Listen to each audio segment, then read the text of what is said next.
సీమోనూ, సీమోనూ, ఇదిగో సాతాను మిమ్మును పట్టి గోధుమలవలె జల్లించుటకు మిమ్మును కోరుకొనెను గాని నీ నమ్మిక తప్పిపోకుండునట్లు నేను నీకొరకు వేడుకొంటిని, నీ మనసు తిరిగిన తరువాత నీ సహోదరులను స్థిరపరచుమని చెప్పెను. అయితే అతడు ప్రభువా, నీతో కూడా చెరలోనికిని మరణమునకును వెళ్ళుటకు సిద్ధముగా ఉన్నానని ఆయనతో అనగా ఆయన పేతురు, నీవు నన్నెరుగనని ముమ్మారు చెప్పువరకు నేడు కోడికుయదని నీతో చెప్పుచున్నాననెను. ఆ చోటు చేరి ఆయన వారితో, మీరు శోధనలో ప్రవేశించకుండునట్లు ప్రార్థన చేయుడని చెప్పాయన ప్రార్థన చాలించి లేచి తన శిష్యుల యొద్దకు వచ్చి, వారు దుఃఖము చేత నిద్రించుట చూచి, మీరెందుకు నిద్రించుచున్నారు? శోధనలో ప్రవేశించకుండునట్లు లేచి ప్రార్థన చేయుడని వారితో చెప్పెను. యేసు యూదా, నీవు ముద్దుపెట్టుకొని మనుష్యకుమారుని అప్పగించుచున్నావా అని వానితో అనగా ఆయన చుట్టూన్న వారు జరుగబోవు దానిని చూచి ప్రభువా, కత్తితో నరుకుదుమా అని ఆయనను అడిగిరి. అంతలో వారిలో ఒకడు ప్రధానయాజకుని దాసుని కొట్టి వాని కుడి చెవి తెగనరికెను. అయితే యేసు ఈ మట్టుకు తాళుడని చెప్పి వాని చెవి ముట్టి బాగుచేసెను. వారాయనను పట్టి ఈడ్చుకొనిపోయి ప్రధానయాజకుని ఇంటిలోనికి తీసుకొనిపోయిరి. పేతురు దూరముగా వారి వెనుక వచ్చుచుండెను. కొందరు నడుముంగిట మంటవేసి చుట్టూ కూర్చుండినప్పుడు పేతురును వారి మధ్యను కూర్చుండెను.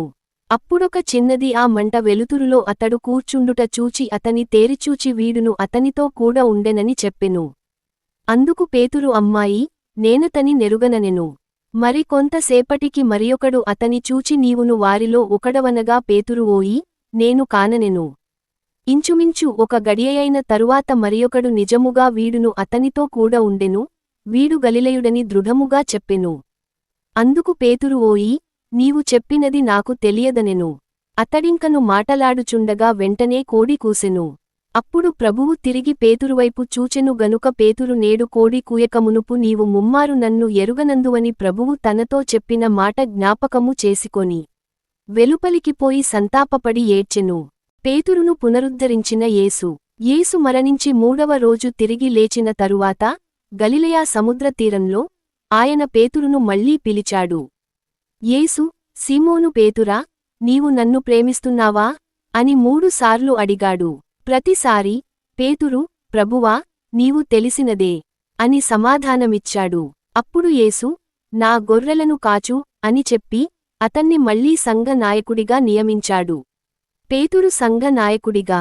పేతురు యేసు స్వర్గారోహణ అనంతరం ప్రధాన శిష్యుడు మరియు సంఘ నాయకుడు అయ్యాడు. పంతకొస్తు దినం. పరిశుద్ధాత్మ రావడంతో పేతురు ఒక గొప్ప సందేశం ఇచ్చి 3000 మంది నమ్మకులు క్రీస్తును స్వీకరించారు.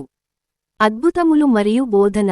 పేతురు ఒక కాలిలేని మనిషిని, నజరేయుడైన యేసు నామమునైన నేను నిన్ను నడవనిచ్చుచున్నాను అని చెప్పి నడిపించాడు. అననీయ, సఫిరాలు అబద్ధం చెప్పినందుకు మృతి చెందిన ఘటన పేతురును కారాగారంలో నిర్బంధించబడిన ఘట్టం. హేరోదు రాజు పేతురును బంధించాడు. కాని దేవుడు ఒక దూతను పంపి అద్భుతంగా ఆయనను విడుదల చేశాడు. పేతురు చివరి రోజులు మరియు మరణం. పేతురు అనేక దేశాల్లో క్రీస్తు సువార్తను ప్రకటించాడు. అలెగ్జాండ్రియా, ఆంటియోక్, కొరింతు, చివరికి రోమ్ వరకు ఆయన పరిచర్యను కొనసాగించాడు. ఆఖరికి రోమ్ నగరంలో నెరో చక్రవర్తి పాలనలో పేతురును పట్టుబట్టి మరణశిక్ష విధించారు. పేతురు సామాన్య శిలువపై మరణించడానికి అంగీకరించలేదు. ఆయన, నేను నా ప్రభువు యేసు వలె మరణించేందుకు అర్హుడు కాదు అని చెప్పి తలకిందులుగా శిలువ వేసి మరణించాడు అని చరిత్ర చెబుతుంది. పేతురు జీవితం నుండి పాఠాలు. 1. పెనుభక్తి, నమ్మకం. పేతురు మొదట సాధారణ మత్స్యకారుడే అయినా దేవుడు ఆయనను గొప్ప శిష్యుడిగా మార్చాడు. 2. పశ్చాత్తాపం మరియు క్షమాపణ. ఆయన యేసును 3 సార్లు తిరస్కరించినా దేవుడు అతనికి మళ్లీ అవకాశం ఇచ్చాడు. 3. ధైర్యం మరియు సాక్ష్యం. చివరకు క్రీస్తు కోసం ప్రాణం అర్పించిన గొప్ప సంఘ నాయకుడయ్యాడు. ఈ విధంగా పేతురు ఒక సాధారణ వ్యక్తిగా మొదలై క్రైస్తవ సంఘానికి ఒక శిలపరుపుగా మారి క్రీస్తు కోసం తన జీవితాన్ని